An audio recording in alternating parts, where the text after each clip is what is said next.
Joining us now is Democratic Congressman of South Carolina, James Clyburn, widely credited as the man who helped Joe Biden win the presidency in 2020. Congressman, it is always a pleasure to have you on the program.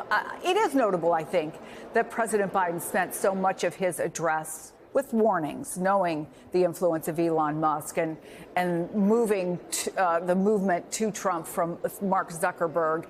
You know him well.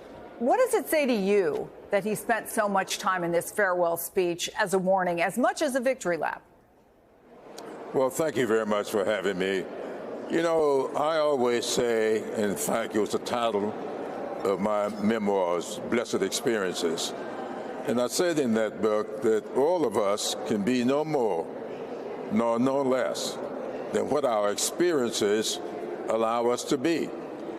Joe Biden has had a set of experiences that allows him to understand what it's like to grow up on hardscrabble road, to get an opportunity, get a public education, and go on to give public service and to give back in a very public way.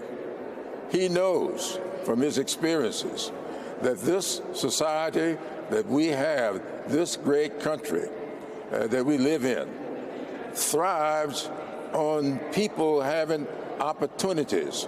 He talked about that all the time. And if we are not careful, we will allow the elite to be the only ones educated. We will allow the wealthy to be the only ones who can make a decent living, or get the affordability of a home ownership.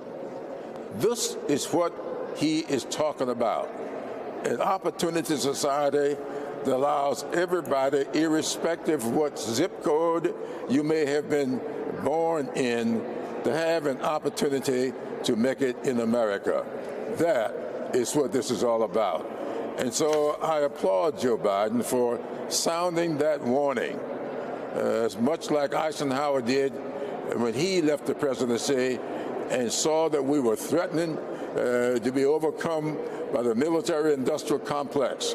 The country responded then. I hope we will respond now and make sure that this country stays the kind of country of opportunity for everybody. I'm sure you know that there's a new poll that shows Joe Biden's final approval rating matches the lowest of his presidency. It's at 36%. And I want to play what President Biden said last night about how he feels his accomplishments will be received. It will take time to feel the full impact of all we've done together. But the seeds are planted, and they'll grow and they'll bloom for decades to come.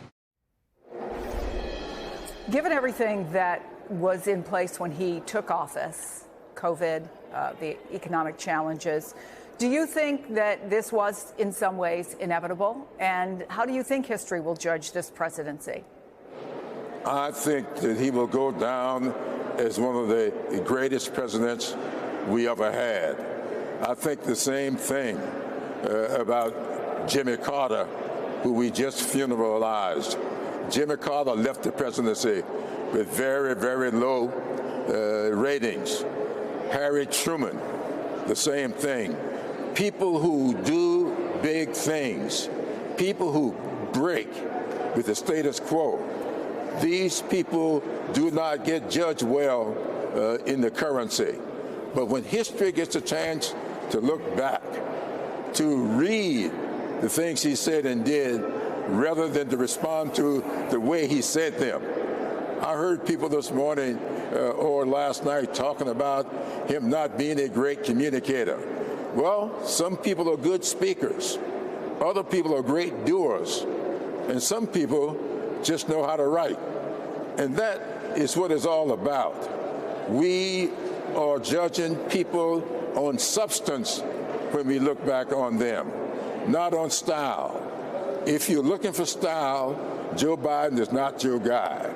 On substance, he's everybody's person. We are now learning that Nancy Pelosi, your colleague, will not be attending Donald Trump's inauguration. So I'm wondering, Congressman, will you be there? I plan to be there. I'll be with Joe Biden in Charleston, South Carolina, all day Sunday. I will be here with Joe Biden and whoever else may be in attendance on Monday. And I will be wearing my South Carolina State garnet hat. Whoever else will be in attendance leads me to the question of, are you hearing of other Democrats who have decided to sit it out? Well, I'm sure there will be others who will. There may be even some Republicans who will. I just hope the weather will cooperate. As you see, I'm bundled up today, and from what I hear, I may need to be even more so on Monday.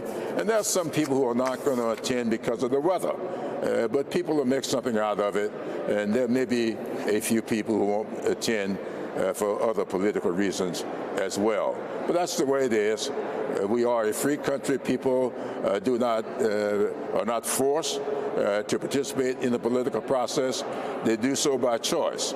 And if they make the choice not to attend, that's fine. I plan to be there because I plan to represent my constituents in every way that I possibly can. And being at the inauguration is one way for me to do that. You may need to layer that South Carolina swag, though. There is no doubt about the forecast.